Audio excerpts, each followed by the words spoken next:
Então, a única explicação que eu tenho é que o Trump tem uma certa obsessão com seu próprio legado e pensa um pouco sobre legado como lideranças europeias e russas ao longo dos últimos séculos. E na Rússia, o que te faz um grande líder? O que te faz entrar na história como grande líder é você aumentar o território do império. Putz. Isso é a única coisa engraçado que é um pensamento muito imperial, antigo, né? Que está voltando. Mas a Groenlândia, ele está falando desde o começo sobre a Groenlândia. Essa fixação, eu achei que no começo era mais uma bravata e tal, e parece que é real a parada. Ele quer realmente e vai a qualquer custo. E a Europa, se admitir isso, é a mesma coisa do que aconteceu com a Ucrânia, não é? Eu acho que seria um equivalente como a Crimeia, né? Seria a Rússia. Aí seria um ensaio para, sei lá, fazer o que depois. E por isso é tão importante dizer que aquilo é totalmente inaceitável, da mesma forma que Depois teria sido necessária. Coloca o mapa da gente que mostra onde fica a Groenlândia, que mostra os Estados Unidos e onde fica a Rússia com o Alasca também, né? Porque uma das justificativas dele é porque, pô, eu não quero a Rússia como nosso vizinho, sendo que o Alasca tá grudado com a Rússia, né? Olha, sobre a Groenlândia, o argumento mais comum que eu ouço tanto de analistas no Brasil, mas também de pessoas dentro do governo Trump... Que é séria a parada, é sério o negócio. Antes disso, sim, é sério. Eu acho que a Europa demorou para compreender que há um risco real. Não é só... Vou falar disso e tô mirando outra coisa. Não é sério. E também, assim, não acho que seja... tá querendo desviar a atenção da Epstein. Não, existe uma ambição real. A justificativa mais comum é que a Groenlândia tem uma relevância estratégica e que, portanto, frente à ameaça russa e chinesa, os Estados Unidos precisam ter uma maior projeção militar na Groenlândia. O problema com esse argumento... Até porque os mares estão descongelando e aquela vai ser uma rota extremamente importante. Isso é tudo importante. Assim. Eu acho que o Ártico vai ser mais importante. Isso todo mundo aceita isso. O problema com essa... Olha lá. Exato. Olha, a Groenlândia realmente é totalmente estratégica, né, para os Estados Unidos. Sim. Estratégia, para todos os atores é estratégico. O problema com essa argumentação... Para a Rússia e para os Estados Unidos. E a China tem uma ambição no Ártico também. Sim. Participa dos debates, promove expedições, tem muita tecnologia para exploração de minerais em condições climáticas extremas. Ou seja, isso é um fator evidente. A questão é que o acordo atual entre a Dinamarca e os Estados Unidos permite qualquer tipo de atividade militar dos Estados Unidos na Groenlândia. Isso quer dizer o quê? Não há nenhuma necessidade de anexar. Agora, eu no outro dia conversei com... ele pode colocar base... Pode. Inclusive, no final da Guerra Fria, teve várias bases militares com, em algum momento, mais de 10 mil tropas americanas.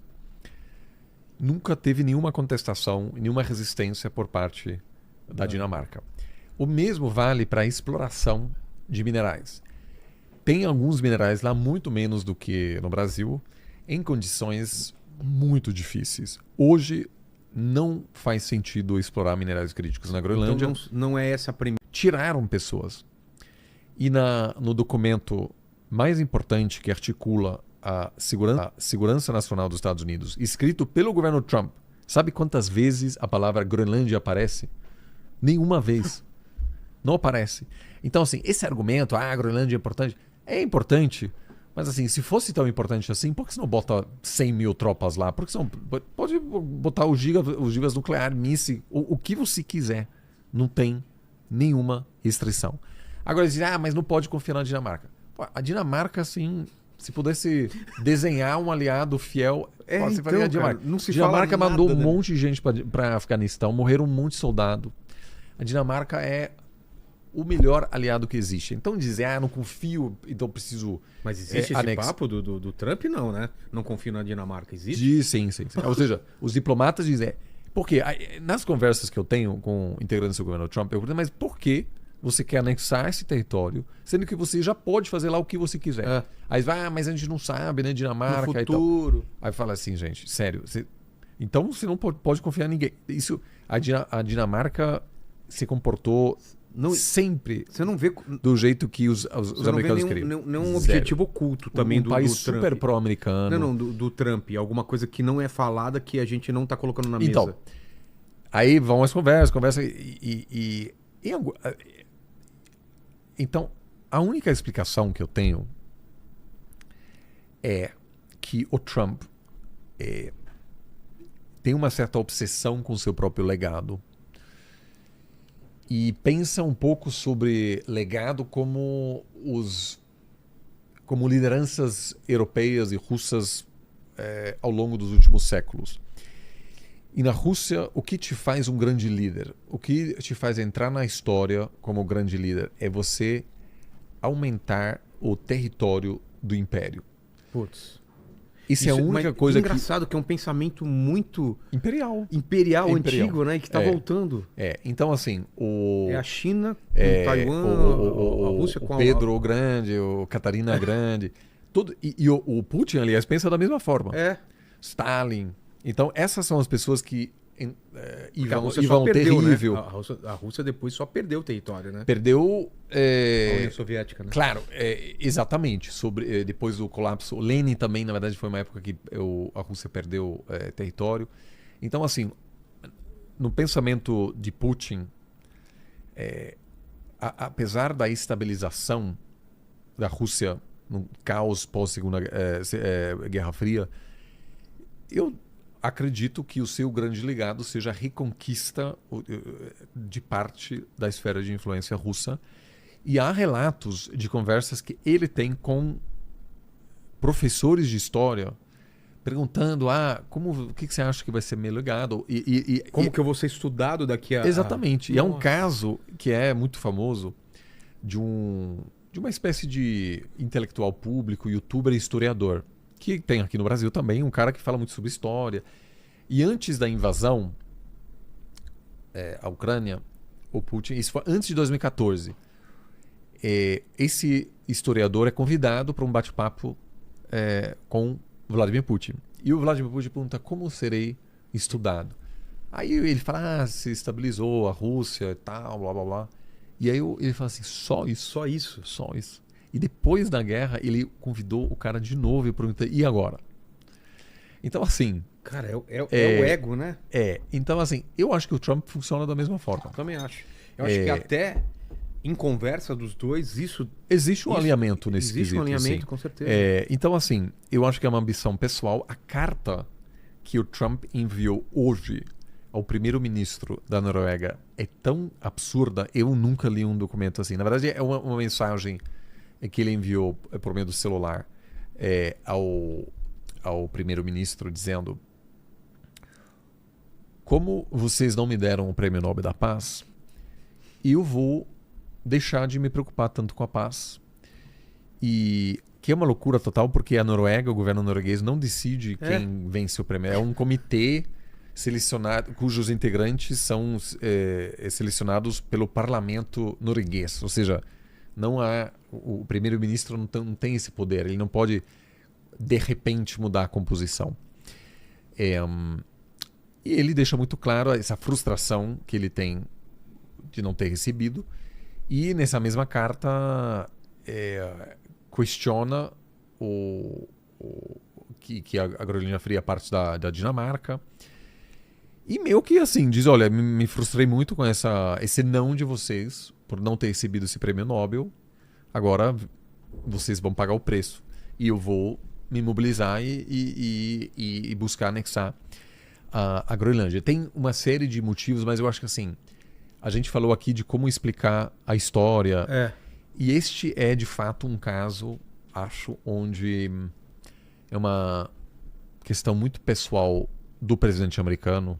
Como você acha que ele vai ser lembrado?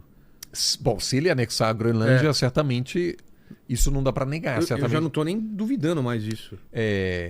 Agora, é preciso também lembrar que o atual governo americano trata a Europa como se fosse assim um parceiro inútil, sendo que todas as movimentações militares de destaque ao longo das últimas décadas no Iraque, no Afeganistão, e não só nessas duas guerras, mas assim, os Estados Unidos está bombardeando países ao redor do mundo com frequência. Seja o Iêmen, seja a Líbia, seja a Síria. As bases na Europa são fundamentais para a logística militar dos Estados Unidos. Você tem assim, uma mega base na Alemanha que serve e serviu ao longo das últimas décadas. E se a China pegar essa influência, estender a influência então, se houver agora uma anexação por parte dos Estados Unidos da Groenlândia, você pode ter uma movimentação europeia de, aos poucos, querer tirar essas bases, fazer um grande investimento na sua própria defesa, que vai demorar um pouquinho. Hoje a Alemanha não consegue se defender sozinho. Ou seja, se houver a invasão amanhã, não vai ser assim que no final de semana os alemães vão expulsar os americanos lá, porque eles são ainda essenciais. Inclusive, uma parte significativa da inteligência que a Ucrânia utiliza para se defender contra a Rússia ainda vem dos americanos. Todo o equipamento essencial hoje já vem dos europeus. Mas a invasão da Groenlândia traria um ganho muito pequeno para os Estados Unidos a um custo gigante de basicamente perder a Europa como aliados super fiéis ao longo das últimas décadas. Então eu acho que seria um erro terrível diante, de novo, você pode alcançar o que você quiser sem romper com os europeus. Pós-Segunda Guerra seria totalmente destruído em anos, né? E assim, se você olha as pesquisas de opinião sobre o que as pessoas na Europa pensam sobre os Estados Unidos, é chocante. O que? Hoje, em torno de 16% dos europeus consideram os Estados Unidos um aliado. Caiu dramaticamente. Não confio. O que quer dizer isso? Você pode, se você quer vencer uma eleição hoje num país europeu, ser pró-americano já não dá voto. Então, assim, isso é uma chance de ouro para o anti-americanismo voltar com tudo. As pessoas se sentem muito inseguras, né? Ou seja, e assim, a Europa, apesar de muitas vezes estar dividido, a gente viu isso nas negociações comerciais com o Mercosul. Foi uma piada, os alemães queriam, os franceses não queriam. Mas o Trump pode acabar unindo os europeus também. E aí é um bloco formidável que pode agir não necessariamente no interesse dos americanos. Então eu acho que assim uma estratégia muito vai ser muito ruim para os Estados Unidos, porque eles meio que a Europa obviamente se beneficia muito do apoio militar americano, mas não é que os europeus não fazem nada. Hoje, por exemplo, boa parte do financiamento dos equipamentos militares para defender a Ucrânia vem dos europeus, não vem mais dos americanos. Os agentes da CIA podem se movimentar livremente em toda a Europa com apoio dos governos locais para a perseguição de pessoas que podem cometer atos terroristas. A Alemanha é cheio de agente da CIA monitorando extremistas. Células. Se essa parceria acaba, aí... Cara, a gente não sabe para onde o mundo vai, né?